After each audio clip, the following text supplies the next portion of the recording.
हाँ, तो बेटा आज का टॉपिक आपका स्टार्ट होगा कोलिगेटिव प्रॉपर्टी। Colligative properties.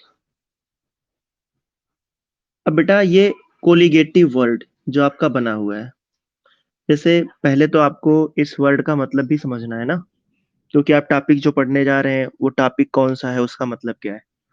तो यहाँ जो कोलिगेटिव वर्ड बना है, अगर इसका हम लैटिन वर्ड की बात करें तो कोलिगेटिव टू वर्ड से मिलकर के बना है ना।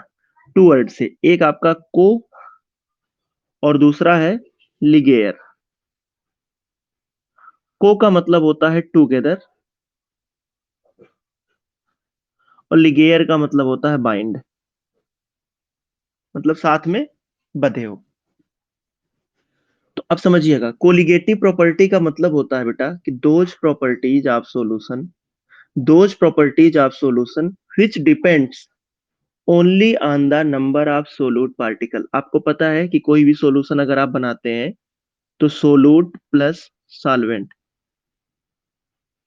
जब आप दोनों को मिलाते हैं तो सॉल्यूशन बनता है ना। दोनों को मिलाते हैं तो सॉल्यूशन बनता है। तो बेटा ये जो सॉल्यूशन बन रहा है, सर, हाँ, वही बताने जा रहे हैं बेटा। ये जो सॉल्यूशन आपका बन रहा है, इस सॉल्यूशन की जो प्रॉपर्टी है, सॉल्यूशन की कुछ प्रॉपर्टी जो होगी वो सिर्फ और सिर्फ सोलूट पर डिपेंड करेगी। और किस पे? नंबर ऑफ सोलूट पर। इसकी संख्या कितनी उस पर डिपेंड करेगी, है ना। इस पर केवल डिपेंड करेगी। और अगर इंडिपेंडेंट की बात करें कि किस पे डिपेंड नहीं करेगी, तो बेटा इसका साइज क्या है, सोलूट का साइज क्या है, उस सोलूट पार्टिकल पे चार्ज क्या है ना, उस सोलूट पार्टिकल का मास क्या है, इन सब पे इंडिपेंडेंट होगा। मतलब ये कि सॉल्यूशन की एक ऐसी प्रॉपर्टी, सॉल्यूशन की ऐसी प्रॉपर्टी। अब जैसे आप कहेंगे कि सर सॉल्यूशन की कौन सी प्रॉपर्टी, तो होती तो बहुत सारी प्रॉपर्टी है, लेकिन कुछ प्रॉपर्टी आपको स्टडी करना है। सॉल्यूशन की कुछ ऐसी प्रॉपर्टी जो सिर्फ और सिर्फ नंबर ऑफ सोलूट पर डिपेंड करे। नंबर ऑफ सोलूट, नंबर ऑफ सोलूट का मतलब कितनी संख्या है, दो है, तीन है, चार है, पांच है, छह है, उस पर डिपेंड करेगी। इस पे नहीं डिपेंड करेगी कि उसका साइज क्या है, उसका मास क्या है, उसका चार्ज क्या है। उसी प्रॉपर्टी को आप बोलेंगे कोलिगेटिव प्रॉपर्टी। ठीक है बेटा, समझ में आ गया। हाँ, अब क्वेश्चन उठता है कि कौन कौन सी प्रॉपर्टी होती है। तो बेटा इसकी टोटल फोर प्रॉपर्टी होती है। First property is vapour pressure lowering. Vapour pressure lowering, इसकी फर्स्ट प्रॉपर्टी है वेपर प्रेशर लोअरिंग। मतलब ये कि वेपर प्रेशर कम हो जाना। कैसे, आप समझिएगा इसको। वेपर प्रेशर लोअरिंग में क्या होगा, मान लीजिए यहां पे आपने जो है सॉल्वेंट ले लिया, सॉल्वेंट या वाटर आपने ले लिया, ये वाटर है। इस वाटर में हमने क्या किया, शुगर मिला दिया। अब बेटा शुगर जब आप इसमें मिलाएंगे तो क्या होता है, शुगर के पार्टिकल्स जो होते हैं वे सरफेस पे भी आ जाते हैं, इसके सरफेस पे भी आ जाएंगे। अब बात को समझिएगा, यहाँ पे नंबर ऑफ पार्टिकल कैसे यहाँ रिस्पॉन्सिबल होगा। भाई आप ऐसे समझिए कि जितने ज्यादा पार्टिकल इसके सरफेस पे होंगे, भाई सरफेस पे भी चार पार्टिकल दिख रहे हैं, अगर 10 पार्टिकल हो जाएंगे तो वेपर और भी कम बनेगा ना, वेपर और भी कम बनेगा। जितना ज्यादा शुगर के पार्टिकल्स होंगे, उसकी संख्या जितनी ज्यादा होगी, वेपर की क्वांटिटी कम हो जाएगी। और जब वेपर की क्वांटिटी कम होगी तो वेपर प्रेशर भी कम हो जाएगा, डिक्रीज हो जाएगा। इस वाटर का वेपर प्रेशर ज्यादा था, भाई यहाँ पे तो कुछ भी नहीं था इसमें सॉल्यूशन में, तो वेपर भी ज्यादा बना, प्रेशर भी ज्यादा लगा। लेकिन जब आपने शुगर मिला दिया तो शुगर मिलाने की वजह से बेटा क्या होगा कि शुगर की संख्या जितनी भी होगी, मान लीजिए अभी शुगर की पार्टिकल आप यहाँ पे 4 देख रहे हैं, तो अब यहाँ वेपर बन रहा है, जो भी बन रहा है ऊपर वेपर आपके बनेंगे। लेकिन अगर इसी शुगर की संख्या और बढ़ा दे, 4 से 10 कर दे, तो अब तो और भी सरफेस एरिया को कवर कर लेंगे ना। अब जब सरफेस एरिया को कवर करेंगे बेटा, तो वेपर कम बनेगा, और जब वेपर कम बनेगा तो प्रेशर भी कम लगेगा। तो वेपर प्रेशर लोअरिंग इसकी फर्स्ट प्रॉपर्टी है, वेपर प्रेशर लोअरिंग। और आप देख रहे हैं कैसे वेपर प्रेशर कम हो रहा, वेपर प्रेशर की वैल्यू कैसे कम हो रहा है, ये चीज आप देख रहे हैं बेटा यहाँ पे। आया कुछ समझ में? हाँ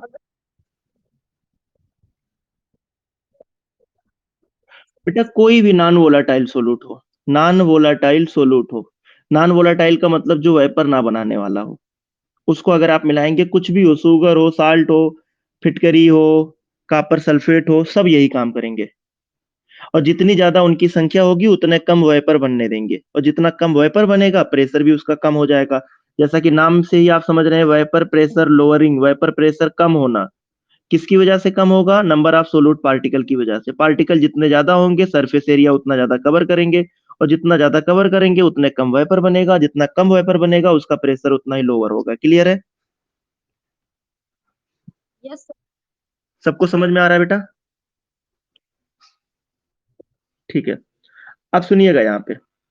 अब जैसे मान लेते हैं, अब यहाँ पे थोड़ा और अच्छे से समझिए, कि मान लेते हैं बेटा ये वेपर को क्या नाम है, इस वाटर को हम मानते हैं, अ, एक मिनट, हाँ, वाटर को हम मान लेते हैं, क्योंकि वाटर आपका जो है यहाँ पे सोलूट है, सॉरी हाँ, सॉल्वेंट है। ये वाटर आपका सॉल्वेंट है, और शुगर सोलूट है। तो सोलूट को और सॉल्वेंट को, सोलूट को हम ए मानते हैं और सॉल्वेंट को बी मानते हैं। ठीक है बेटा? मान ले रहे हैं, ये तो हम नाम रख रहे हैं, क्योंकि इसी नाम से ही हम आप आगे पढ़ाएंगे पूरा कहानी। हम यहाँ पे सॉल्वेंट को बी और सोलूट को ए मान रहे हैं। ठीक है बेटा? हाँ, ठीक है। अब यहाँ पे जो सॉल्वेंट है बेटा, प्योर स्टेट में है, तो इसका वेपर प्रेशर कितना हो जाएगा? पी नॉट बी होगा ना? बोलिए। प्योर स्टेट में vapour pressure P not B हो जाएगा। शुगर का तो कोई वेपर प्रेशर होगा नहीं। जब आपने सॉल्यूशन यहाँ पे बना दिया, ये आपका जो सॉल्यूशन बन गया, इस सॉल्यूशन की अगर हम बात करें, तो सॉल्यूशन में भी वेपर कौन बनाएगा? केवल बी ही तो बनाएगा। ए तो बनाएगा नहीं भाई, वाटर ही बनाएगा, मतलब बी पार्टिकल बनाएगा। तो यहाँ का जो वेपर प्रेशर होगा पीबी हो जाएगा कि नहीं? क्योंकि ये सॉल्यूशन में बना रहा है। यहाँ नॉट इसलिए लगाए क्योंकि ये प्योर में है, और यहाँ सॉल्यूशन इसलिए पीबी हम लिख रहे हैं। क्लियर है बेटा? तो वेपर प्रेशर ऑफ सॉल्वेंट हो जाएगा पी नॉट बी, और वेपर प्रेशर ऑफ सॉल्यूशन हो जाएगा पीबी। अब कितना डिक्रीज हुआ? Lowering vapour pressure, lowering vapour pressure, vapour pressure की वैल्यू कितना डिक्रीज हुआ? तो भाई जो पहले वाला था P not B minus P B लिखेंगे कि नहीं? भाई डिक्रीज करने की वैल्यू तो आप ऐसे इसी फार्मूले से निकालेंगे ना, कितना कम हुआ। भाई पहले आपका वेपर प्रेशर इतना था प्योर स्टेट में, लेकिन जब आपने सोलूट मिला दिया तो डिक्रीज होके पीबी हो गया।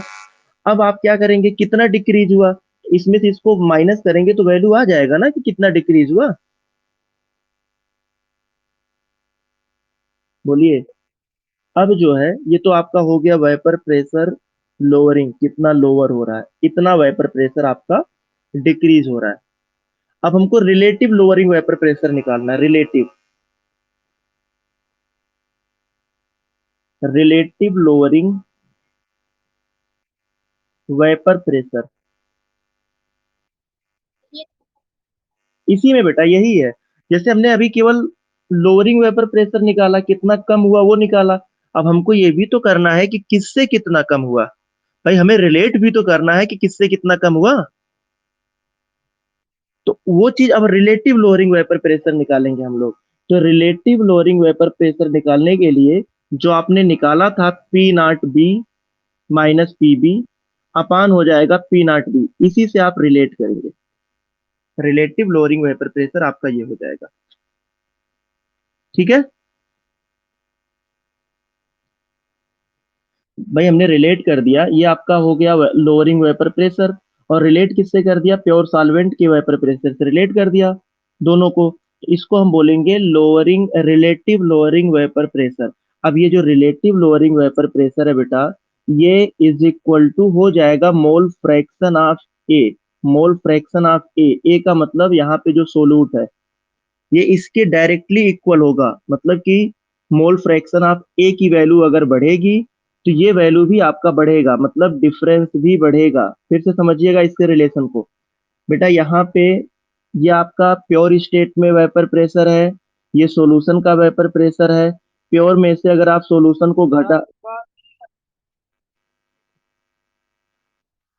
जा रही बेटा आवाज? हाँ। अरे फिर आपके यहाँ प्रॉब्लम हो सकती है। तो बेटा रिलेटिव लोअरिंग वेपर प्रेशर की अगर हम बात करें, रिलेटिव लोअरिंग वेपर प्रेशर की बात करें, तो बेटा हम क्या करेंगे, इसको रिलेट कर देंगे इसके प्योर सॉल्वेंट के वेपर प्रेशर से। तो P not B minus P B upon P not B हो जाएगा। ये रिलेटिव लोअरिंग वेपर प्रेशर की वैल्यू आ गई। ये जो है रिलेटिव लोअरिंग वेपर प्रेशर की वैल्यू आ गई। अब ये जो रिलेटिव लोअरिंग वेपर प्रेशर है वो किसके इक्वल रहेगा? Mole fraction of A. Mole fraction of A, जितना ज्यादा मोल फ्रैक्शन होगा, भाई मोल फ्रैक्शन ऑफ ए का मतलब सोलूट के पार्टिकल की बात हो रही है, ठीक है ना। मोल फ्रैक्शन ऑफ ए का मतलब आप जानते हैं कि अगर कोई भी सॉल्यूशन बना है, अगर ये सॉल्यूशन है तो यहाँ पे सोलूट और सॉल्वेंट दोनों है। इसमें सोलूट और सॉल्वेंट दोनों है। तो जब सोलूट और सॉल्वेंट दोनों के मोल फ्रैक्शन की बात करें, सोलूट प्लस सॉल्वेंट, तो दोनों का मोल फ्रैक्शन हमेशा कितना होता है? 1 होता है। अब अगर सोलूट का मोल फ्रैक्शन ज्यादा है तो मतलब उसमें सोलूट की संख्या ज्यादा है। और अगर सोलूट की संख्या ज्यादा होगी, अगर सोलूट की संख्या इसकी संख्या अगर ज्यादा होगी, तो मतलब ये कि इसमें जो गैपिंग होगी वो भी ज्यादा होगी। आप ये रिलेशन समझ रहे हैं कि नहीं, बताइए।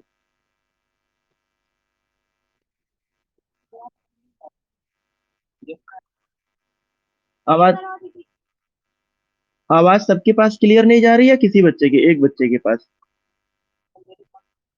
ओके। तो बेटा आपके यहाँ नेटवर्क, अब आपके यहाँ नेटवर्क प्रॉब्लम है बेटा, आप चेक करिए उसको। अगर सारे बच्चे ये बोलते कि आवाज क्लियर नहीं है तो फिर हमको चेक करना पड़ता प्रॉब्लम। चलिए देखिए। तो यहाँ पे बेटा हमने आपको सबसे पहले बताया कि लोअरिंग वेपर प्रेशर क्या होगा।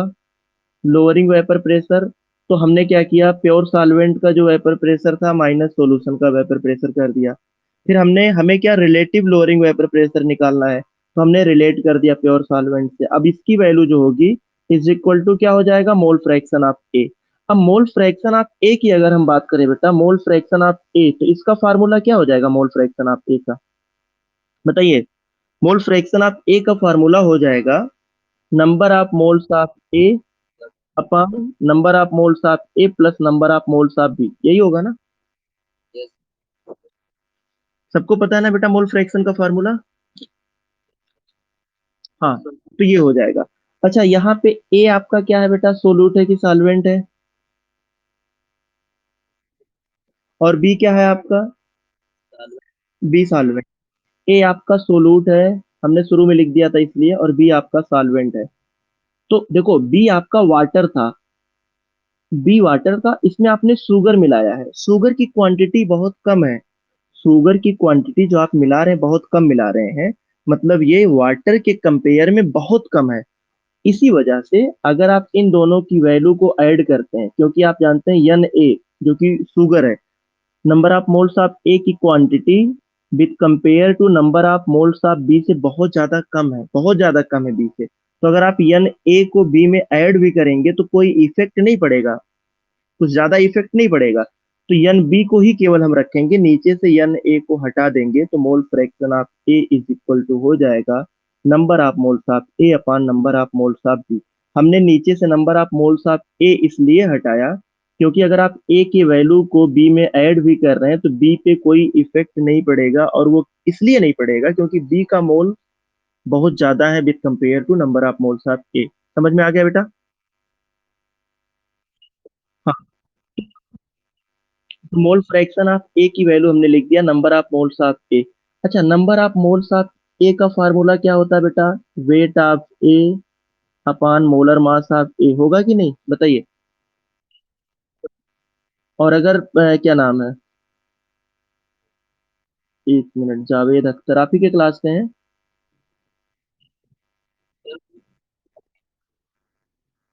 ज्वाइन कर लिया क्लास?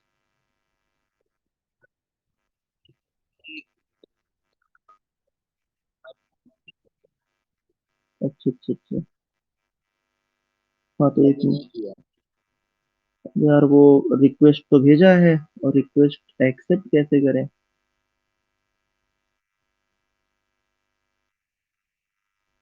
अभी रिक्वेस्ट एक्सेप्ट करेंगे तो फिर से क्लास स्टार्ट हो जाएगा। स्टार्ट होने का मतलब जो बोर्ड पे इतना लिखे हैं, तो गड़बड़ा जाएगा काम। तो छोड़िए अभी इसको। लेट आया बच्चा, इसको 2 दिन से नहीं पता था। चलिए। तो बेटा weight of A, number of moles of A के लिए आप लिख सकते हैं weight of A upon molar mass of A. अच्छा, number of moles of B के लिए क्या लिख सकते हैं बेटा? Weight of B upon molar mass of B, लिख सकते हैं कि नहीं? तो एन ए, अब यहाँ X A mole fraction of A के प्लेस पे आप लिख सकते हैं weight of A upon molar mass of A, फिर upon weight of B upon molar mass of B. अब आप इसको थोड़ा रीअरेंज करिए आप लोग। रीअरेंज करेंगे तो वैल्यू आ जाएगा बेटा, क्या आएगा? Weight of A into molar mass of B upon molar mass of A into weight of B. यही तो आएगा। अब आप रख दीजिए P not B minus P B upon P not B is equal to, formula हो जाएगा weight of A into molar mass of B upon molar mass of A upon into weight of B. अब बेटा ये आपका पूरा equation तैयार हो गया, डेरिवेशन। ये इक्वेशन तैयार हो गया, फाइनल इक्वेशन। इसी इक्वेशन से आपको क्वेश्चन सॉल्व करना है। अब देखिए इसमें क्या क्या वैल्यू आपसे मांगा जाएगा। इसमें वैल्यू क्या क्या है? ये प्योर सॉल्वेंट का वेपर प्रेशर, ये भी प्योर सॉल्वेंट का वेपर प्रेशर, ये सॉल्यूशन का वेपर प्रेशर। हाँ सर बोलिए। बोलो बेटा। सर आवाज साफ नहीं।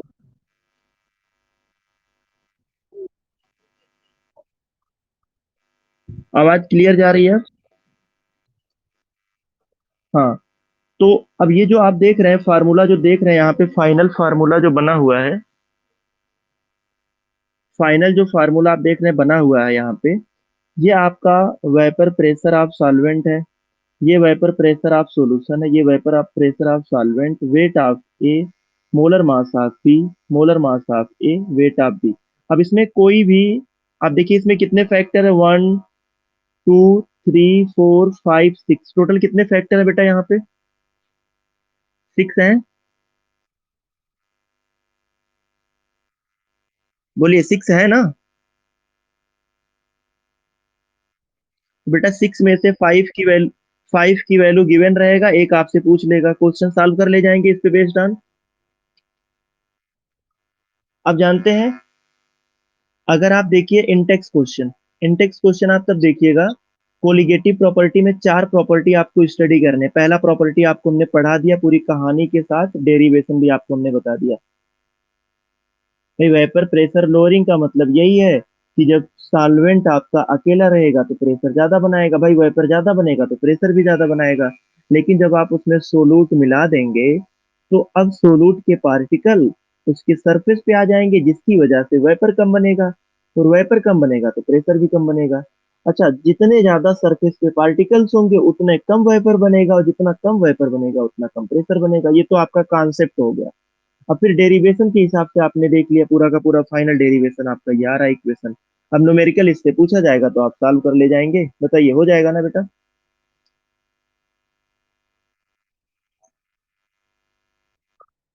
हाँ। अब इंटेक्स क्वेश्चन 2.9 देखिए, एक इंटेक्स 2.9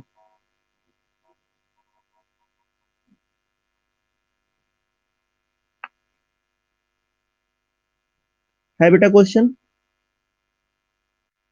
क्वेश्चन क्या दिया है? पेज नंबर तो नहीं पता है, आप देख लीजिए इंटेक्स, उसी में आगे बढ़िए, 1 2 पेज पलटिएगा। चारों क्वेश्चन एक साथ दिए गए, 4 5 क्वेश्चन एक साथ दिए गए हैं इंटेक्स के।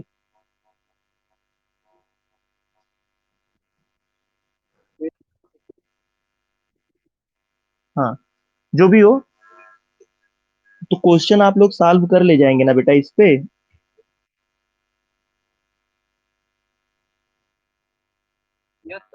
हाँ, सॉल्व करिएगा क्वेश्चन। चलिए, पहली प्रॉपर्टी हो गई। सेकेंड प्रॉपर्टी की बात करेंगे। First property is completed, vapour pressure lowering complete हो गया। दूसरा है इलिवेशन बॉइलिंग पॉइंट।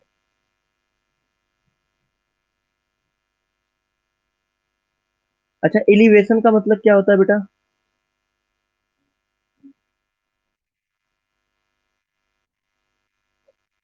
बोलिए, एलिवेशन का मतलब क्या होता है बेटा? बढ़ जाना, बॉइलिंग पॉइंट बढ़ जाना।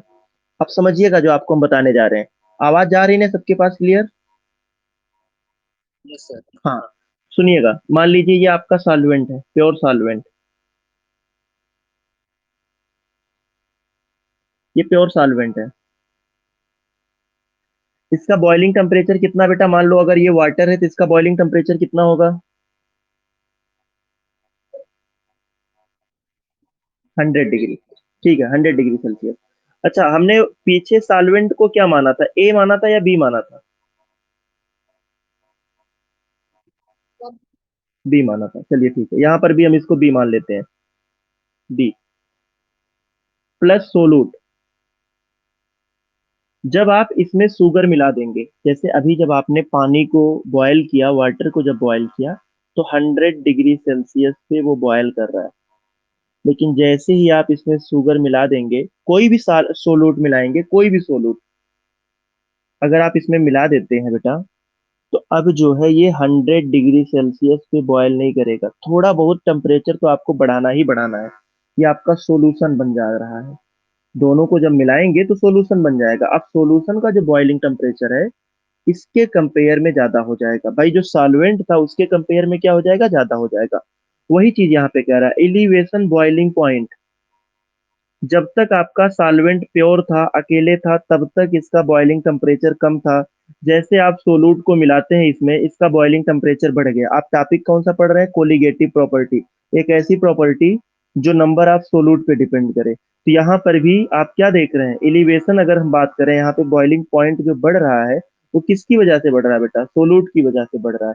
तो जितना ज्यादा सोलूट की संख्या होगी, उतने ज्यादा उसका बॉइलिंग टेम्परेचर बढ़ेगा। समझ में आया कुछ कॉन्सेप्ट? फिर से एक बार बोल रहे हैं बेटा। सॉल्वेंट आपका जब अकेले है तो उसका बॉइलिंग टेम्परेचर 100 डिग्री सेल्सियस है।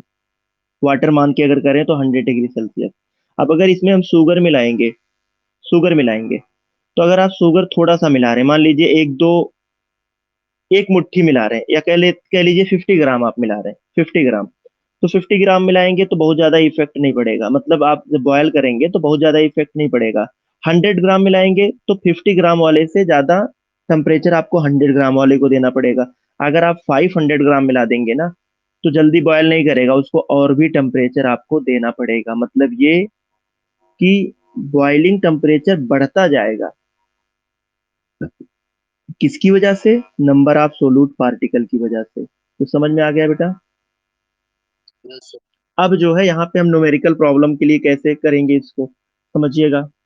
तो बेटा यहाँ पे boiling point of pure solvent, जैसे मान लीजिए यहाँ पे सॉल्वेंट है और प्लस सोलूट, दोनों को आपने मिलाया और ये सोल्यूशन बन गया। तो सॉल्वेंट का बॉइलिंग टेम्परेचर हम मानते हैं TB, T not be. Boiling temperature T not be, क्योंकि प्योर है इसलिए यहाँ पे नॉट लगा दे रहे हैं। नहीं तो boiling temperature B for boiling, T for temperature. Pure state में है तो नॉट लगा दे रहे हैं। समझ रहे हैं बात बेटा? ये आपका हो गया boiling temperature in pure state, या बॉइलिंग टेम्परेचर ऑफ सॉल्वेंट। अब सॉल्यूशन का बॉइलिंग टेम्परेचर क्या हो जाएगा बेटा? टीबी हो जाएगा। बॉइलिंग टेम्परेचर टीबी से रिप्रेजेंट करेंगे ना।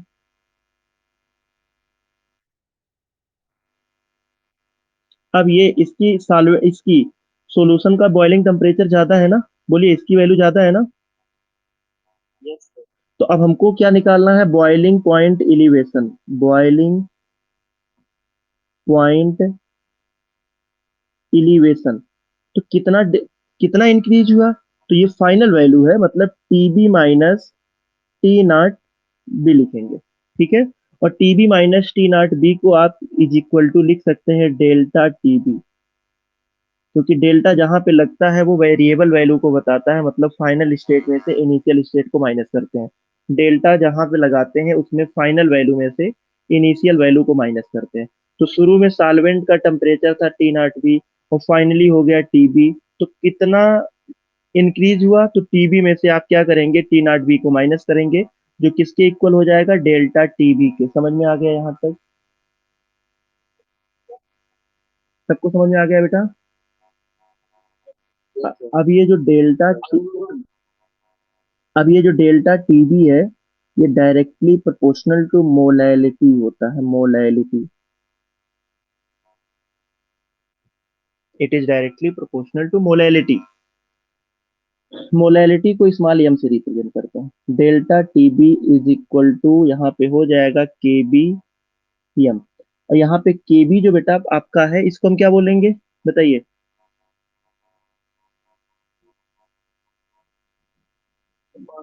हाँ, प्रोपोर्शनलिटी कांस्टेंट बोलेंगे कि नहीं, बताइए? प्रोपोर्शनलिटी कांस्टेंट बोलेंगे ना? या इसी को प्रोपोर्शनलिटी कांस्टेंट बोलेंगे, या इसी को हम बोलेंगे मोलल इलिवेशन कांस्टेंट, इसी को बोलेंगे मोलल मोलल। यहाँ पे बॉइलिंग पॉइंट इलिवेशन की बात हो रही है, इसलिए मोलल इलिवेशन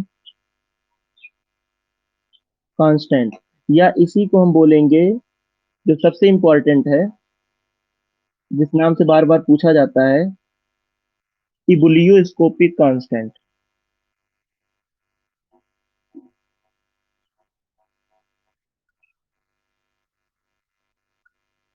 इनको तीन नाम से बुला सकते हैं। आपका प्रोपोर्शनलिटी कांस्टेंट तो जनरली आप सभी के लिए बुलाते हैं, जब प्रोपोर्शनलिटी साइन हटाते हैं तो जो कांस्टेंट आता है उसको आप प्रोपोर्शनलिटी कांस्टेंट बोलते हैं। या इसी को हम बोल सकते हैं मोलल इलिवेशन। अब अगर 0 डिग्री सेल्सियस से फ्रीज होता है, तो यहाँ पे उसी फ्रीजिंग पॉइंट में क्या हो जाए, डिप्रेशन हो जाए, मतलब घट जाए वही फ्रीजिंग पॉइंट। और घटेगा क्यों? क्योंकि आपने सोलूट मिला दिया। मान लीजिए यहाँ पे सॉल्वेंट है, सॉल्वेंट प्लस सोलूट, और ये दोनों मिलाकर के सॉल्यूशन बना रहे हैं। सॉल्वेंट यहाँ पे वाटर है। वाटर का फ्रीजिंग टेम्परेचर वाटर का फ्रीजिंग टेम्परेचर आप जानते हैं 0 डिग्री सेल्सियस, ये वाटर है। तो इसका फ्रीजिंग टेम्परेचर टी एफ, नाट यहाँ पे नाट से रिप्रेजेंट कर देंगे इसको। अब इसमें जब हम सोलूट मिलाएंगे, जैसे शुगर हमने मिला दिया, तो अब ये 0 डिग्री सेल्सियस पे नहीं फ्रीज होगा, जीरो पे नहीं फ्रीज होगा, और कम टेम्परेचर -1 -2 -3 इस तरीके से टेम्परेचर आपका हो जाएगा, तब जाके फ्रीज होगा जो सोल्यूशन बन रहा है। इसका जो फ्रीजिंग टेम्परेचर हो जाएगा उसको हम टी एफ मान लेते हैं। इसका टी नॉट एफ है, इसका टी एफ। एक बात फिर से हम आपको थोड़ा कॉन्सेप्ट भी क्लियर करा दें। डिप्रेशन ऑफ फ्रीजिंग पॉइंट मतलब ये कि जब आपका सॉल्वेंट प्योर था तो उसका फ्रीजिंग टेम्परेचर 0 डिग्री सेल्सियस था। जब आप इसमें शुगर डालेंगे, थोड़ा सा डालेंगे तो कम घटेगा, और अगर शुगर ज्यादा डाल देंगे तो जल्दी फ्रीज नहीं होगा, मतलब और कम टेम्परेचर आपको करना पड़ेगा, -1 फिर -2 -3, जैसे जैसे सोलूट बढ़ाएंगे वैसे वैसे टेम्परेचर आपको डिक्रीज करना पड़ेगा, डिप्रेस करना पड़ेगा। ठीक है, कॉन्सेप्ट समझ में आ गया बेटा कोलिगेटिव प्रॉपर्टी का? क्योंकि कोलिगेटिव प्रॉपर्टी ने यही बताया था, कोलिगेटिव प्रॉपर्टी ने यही बताया था भैया, जैसे जैसे आप सोलूट बढ़ाएंगे वैसे वैसे इसका टेम्परेचर डिक्रीज होता जाएगा, वैसे वैसे इसका टेम्परेचर जो है वो डिक्रीज होता जाएगा, डिप्रेस होता जाएगा। सोलूट की संख्या बढ़ेगी तो टेम्परेचर डिप्रेस होगा। अब कितना डिप्रेस हुआ, इसके लिए डेल्टा टी एफ निकालते हैं हम। Delta T F is equal to क्या हो जाएगा? हाँ, सेम पिछला सेम कॉन्सेप्ट है, पिछला वाला सेम कॉन्सेप्ट है बेटा। तो delta T F is equal to हो जाएगा T naught F minus T F. अब आप यहाँ पे एक क्वेश्चन करेंगे, आप ये कहेंगे कि सर फाइनल वैल्यू तो ये है, इनिशियल वैल्यू ये है, तो इसमें से इसको माइनस करेंगे। बेटा एक बात जान लीजिए, अगर आप टी एफ में से टी नॉट एफ माइनस कर रहे हैं, तो आपको पता है कि वैल्यू माइनस में आएगी। तो आपको माइनस वैल्यू नहीं लिखनी है, कितना डिक्रीज हुआ केवल वो लिखना है। जैसे -2 आपकी वैल्यू आ रही है, जैसे मान लीजिए इसका 100 डिग्री सेल्सियस है और इसका हो गया, सॉरी, इसका 0 डिग्री सेल्सियस है और इसका हो गया -1 डिग्री सेल्सियस। तो -1 में से अगर आप 0 घटाएंगे तो वैल्यू -1 आएगा। तो आपको माइनस साइन नहीं लगाना है, केवल आप 1 लगाकर ही सॉल्व करेंगे, माइनस माइनस मत लगाइएगा यहाँ पे। इसलिए हमने डायरेक्ट ये लिख दिया कि भैया जो ज्यादा था उसी में से हमने कम वाले को माइनस कर दिया। ज्यादा ये था TF, तो T0 TF माइनस TF रख दिया, इसीलिए रख दिया ताकि कोई दिक्कत ना हो आपको सॉल्व करने में। तो ये हमने रख दिया T0 TF minus TF, delta TF। तो delta TF is directly proportional to molality. Same concept, ठीक है बेटा, जो आपने पिछला कॉन्सेप्ट पढ़ा था सेम कॉन्सेप्ट वही है। अब इसके आगे सेम वही अप्लाई करेंगे आप। अब delta TF is equal to हो जाएगा KF प्रोपोर्शनलिटी कांस्टेंट, और यहाँ पे मोलैलिटी। KF को बेटा यहाँ पे कहेंगे molal depression constant. Molal depression, वहां पे एलिवेशन था, यहाँ पे डिप्रेशन। और या इसी को क्रायोस्कोपिक कांस्टेंट। ठीक है बेटा, इसी को cryoscopic constant, molal depression constant बोलेंगे या इसी को क्रायोस्कोपिक कांस्टेंट बोलेंगे। क्लियर है? बोलिए। अब बेटा क्लियर है, तो यहाँ पे मोलैलिटी के लिए फार्मूला आप रखेंगे, तो मोलैलिटी के लिए ज्यादा अब हम लोगों को परेशान होने की जरूरत नहीं, पीछे हमने मोलैलिटी का फार्मूला आपको पढ़ाया था, उसी को यहाँ पर भी रख देते हैं, सीधे वही रखते हैं। तो या फिर चलो एक बार और निकाल लेते हैं ताकि आपको भी समझ में आ जाए, पिछला भी था वो भी, ये भी एक बार फिर से समझ में आ जाए। मोलैलिटी इज इक्वल टू होता है number of moles of सोलूट upon mass of solvent in KG. सोलूट हमने किसको माना था बेटा? तो number of moles of A upon mass of solvent in KG. Wait of be in KG रहेगा तो 1000 से डिवाइड कर देंगे। तो number of moles of A की अगर हम बात करें बेटा, तो number of moles of A के लिए आप लिख सकते हैं weight of A upon molar mass of A upon weight of B upon 1000। अब इसको थोड़ा सा और अच्छे से रीअरेंज कर देते हैं, तो मोलैलिटी इज इक्वल टू हो जाएगा, क्योंकि ये आपका देखिए सबसे ऊपर है और ये सबसे नीचे है, तो ये एक साथ हो जाएंगे, weight of A into 1000 upon molar mass of A और वेट ऑफ बी इंटू। अब आप वहां से ले आइए delta TF is equal to KF, और ये हो जाएगा weight of A into 1000 upon molar mass of A into weight of B. ये फार्मूला हो जाएगा, ये फाइनल फार्मूला आ गया आपका मोलर डिप्रेशन कांस्टेंट के लिए। क्लियर है? हाँ, तो ये हो गया बेटा आपका, 3 पॉइंट आपको हमने पढ़ा दिया। पहला आपको हमने पढ़ाया क्या नाम है, वेपर प्रेशर लोअरिंग। दूसरा हमने पढ़ाया बॉइलिंग पॉइंट एलिवेशन। तीसरा हमने पढ़ाया फ्रीजिंग टेम्परेचर या फ्रीजिंग पॉइंट डिप्रेशन। तो वेपर प्रेशर लोअरिंग में भी बेटा और एलिवेशन में भी डिप्रेशन, सब में कोलिगेटिव प्रॉपर्टी का एप्लीकेशन आपको देखने को मिल रहा है। सब में कोलिगेटिव प्रॉपर्टी ने साफ साफ यही बोला था कि भैया, उसने साफ साफ यही बात बोला था कि जो सॉल्यूशन की प्रॉपर्टी होगी वो नंबर ऑफ सोलूट पर डिपेंड करेगा, नंबर ऑफ सोलूट पर, केवल सोलूट पर। तो इसमें भी वेपर प्रेशर घटता क्यों है? क्योंकि सोलूट की संख्या बढ़ती है। इसमें बॉइलिंग पॉइंट बढ़ता क्यों है? क्योंकि सोलूट आप बढ़ाएंगे तो बॉइलिंग पॉइंट बढ़ेगा। फ्रीजिंग पॉइंट आपका डिक्रीज क्यों होगा? क्योंकि जब आप सोलूट की संख्या बढ़ाएंगे तो फ्रीजिंग पॉइंट भी डिक्रीज होगा। यहाँ तक क्लियर हो गया तीनों पॉइंट सबको? अगला टॉपिक आपका है ऑस्मोसिस एंड ऑस्मोटिक प्रेशर, जो आज नहीं कल पढ़ाएंगे। ठीक है ना? अब ये 3 पॉइंट जो आपको हमने पढ़ाया है बेटा, इन तीनों पॉइंट का क्वेश्चन जो आपका अगला इंटेक्स क्वेश्चन है, तीनों लगातार आप सॉल्व करके आज हमारे व्हाट्सएप पे भेजेंगे। 3 क्वेश्चन आप सॉल्व करेंगे, सेम फार्मूले पे रहेगा और हमारे व्हाट्सएप पे आप भेजेंगे आंसर। ठीक है? हाँ, सभी लोग ये काम करिएगा बेटा, कोई लापरवाही नहीं करेगा। हाँ, एक क्वेश्चन छोड़ दीजिएगा क्योंकि वो वाइपर प्रेशर से रहेगा, sorry osmotic and osmotic pressure से रहेगा, तो वो हम आपको कल पढ़ाएंगे, फिर आप करिएगा उसको। अभी जितना हमने कहा सिर्फ उसी को करिएगा। चलिए ठीक है।